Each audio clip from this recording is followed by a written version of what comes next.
Dami, grabe. Oh. Yan.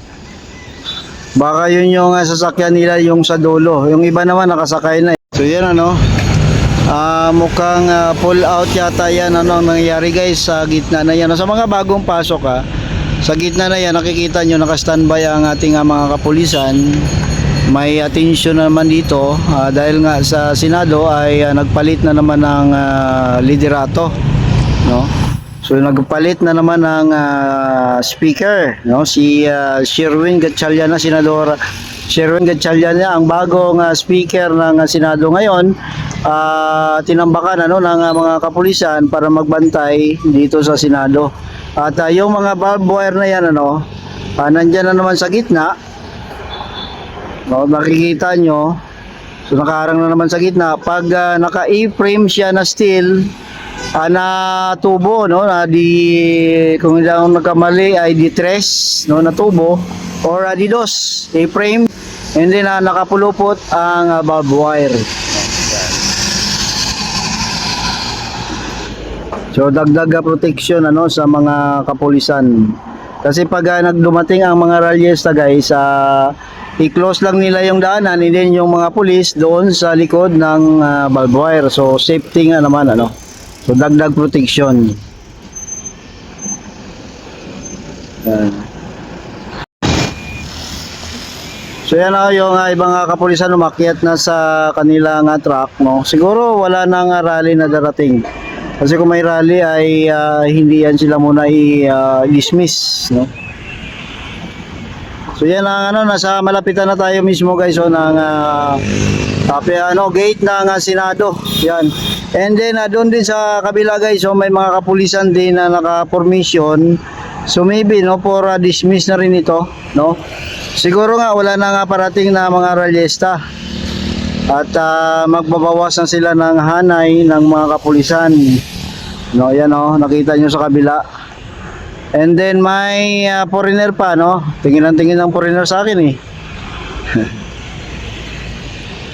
So yun, no? So dami, no? Nagbawas sila or for instruction kasi yung dalawang truck din yan siguro, no? Yung truck nila naka-standby sa malapit sa kanila eh, no? Dito naman sa kabila, yan ang po ang ano nung nakaharap tayo sa MUA, no? Yan po.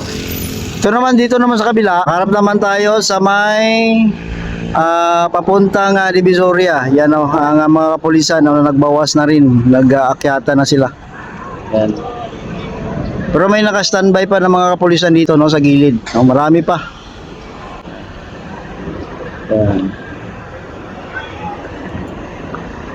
Marami rin nga naka-standby pa ng mga kapulisan.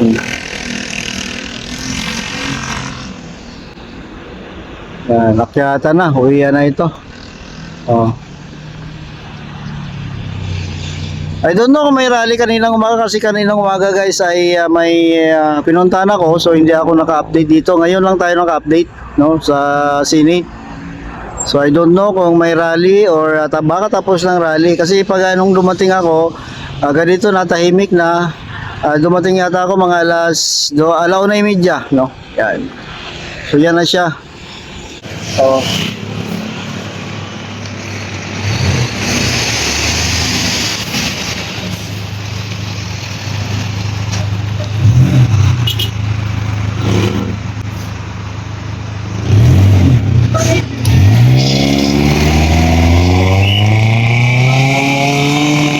So dito naman guys, ito yung kaninang valve wire na sinasabi ko, no? Sinasabi natin.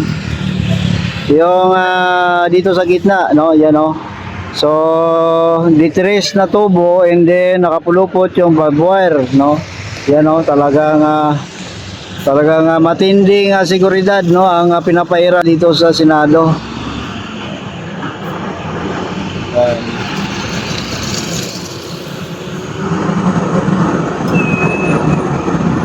So sa kabila, no, halos nakasakay na siguro ang mga pulis kasi wala na diyan, ano? Wala na sa kanilang formation, nandoon na nakasakay na sa kanilang truck. Yan.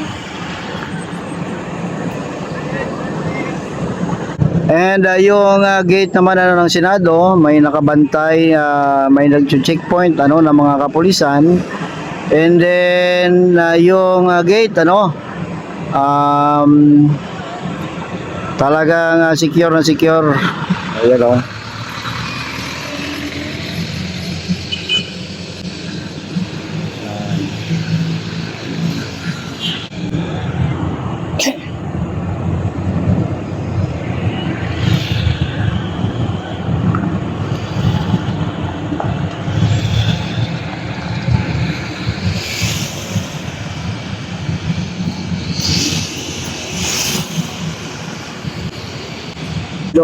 Yun ating mga kapulisan, yung iba nakamotor, so umuuwian na. Kasama siguro yan sa mga na-dismiss doon. Yan o.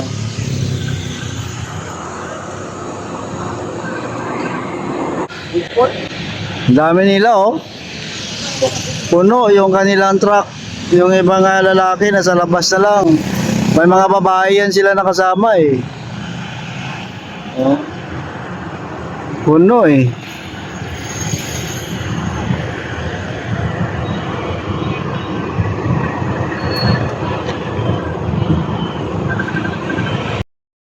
dalawang truck or tatlong truck palis na. Dismiss na.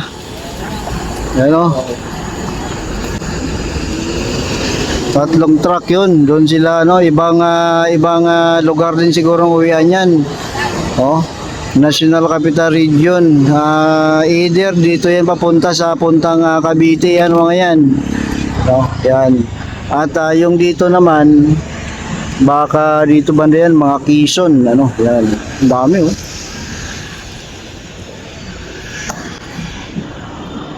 ma'am. Dami. Yan. Baka yun yung sasakyan nila yung sa dulo. Yung iba naman nakasakay na So baka yung truck nila nandun yung nakaparking doon na daanan ko kanina. Yan. Ito naman yung papunta sa PICC or Amazing Show. Kung sino man nakapunta dito sa Senate, ito yung papunta ng Divisoria. Yan.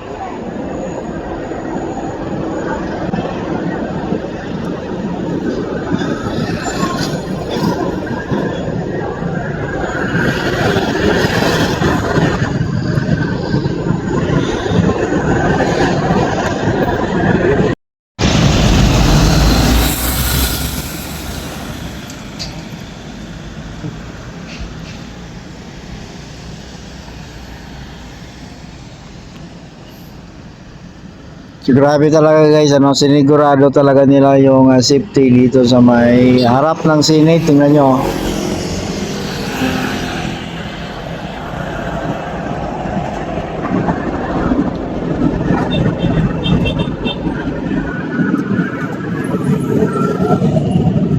Kabilaan may nakabantayan ng mga kapulisan. Diyan sa may Sintarelan, daming pulis dyan.